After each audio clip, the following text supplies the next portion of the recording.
Hello everyone, welcome to my YouTube channel OnlyLaw।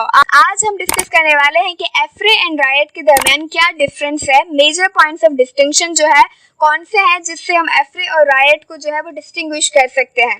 तो एफ्रे and riot की differences को समझने से पहले हमें एफ्रे और रायट का मतलब समझना लाजमी है। तो फर्स्ट ऑफ ऑल अगर हम बात करें रायट की, तो जब भी एक अनलॉफुल असेंबली फोर्स या वायलेंस इस्तेमाल करे तो कहा जाएगा कि इन्होंने रायट कमिट किया है। और riot is an offence under section 146 of Pakistan penal code. और जब बात आती है अफरे की, तो अफरे इसके जब भी दो या दो से ज्यादा लोग किसी पब्लिक प्लेस में फाइटिंग करते हैं जिसकी वजह से पब्लिक पीस डिस्टर्ब होता है, तो कहा जाता है कि इन्होंने अफरे कमिट किया है। और अफरे जो है ऑफेंस है under section 159 of Pakistan penal code. अब हम आ जाते हैं कि अफरे एंड रायट के दरमियान मेजर पॉइंट्स ऑफ डिस्टिंक्शन कौन से हैं। तो first of all first difference तो ये मीनिंग का था जो कि मैंने आपको बता दिया। सेकंड डिफरेंस है नंबर ऑफ पार्टीज, मतलब कि एफ्रे कमिट करने के लिए मिनिमम 2 लोग होने चाहिए, जबकि रायट कमिट करने के लिए हमें मिनिमम 5 मेंबर्स चाहिए, 5 पर्सन्स जो है वो होने चाहिए। ठीक है, क्योंकि रायट तभी होता है जब अनलॉफुल असेंबली होती है और अनलॉफुल असेंबली की रिक्वायरमेंट है कि 5 या 5 से ज़्यादा लोग अगर किसी असेंबली का हिस्सा बनते हैं, अनलॉफुल असेंबली तभी कॉन्स्टिट्यूट होती है। रायट कमिट करने के लिए मिनिमम 5 मेंबर्स होने चाहिए एंड एफ्रे कमिट करने के लिए मिनिमम 2 मेंबर्स होने चाहिए।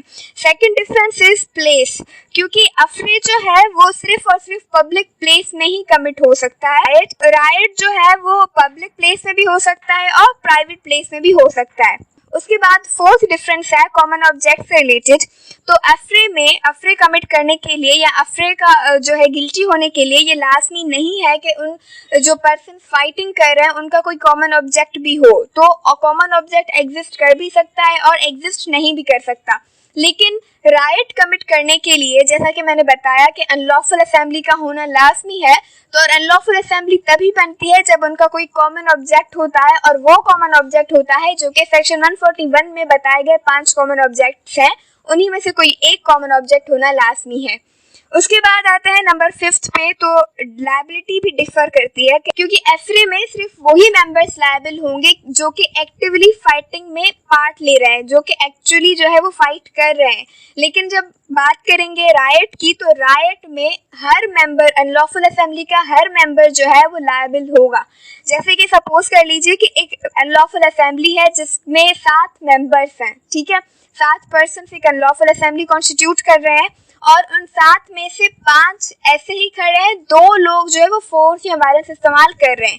तो लेकिन पनिशमेंट जब आएगी रायट की पनिशमेंट, तो सबको इक्वली आएगी क्योंकि वो सब अनलॉफुल असेंबली का हिस्सा थे।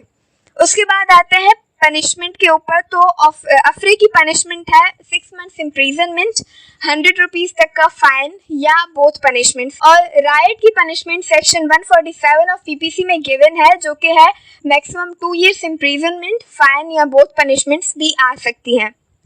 तो यही था हमारा आज के लेक्चर एफ्रे एंड रायट के दरमियान डिफरेंस का। आई होप मैं सही से समझा पाई होंगी। That's all from my side. Thank you.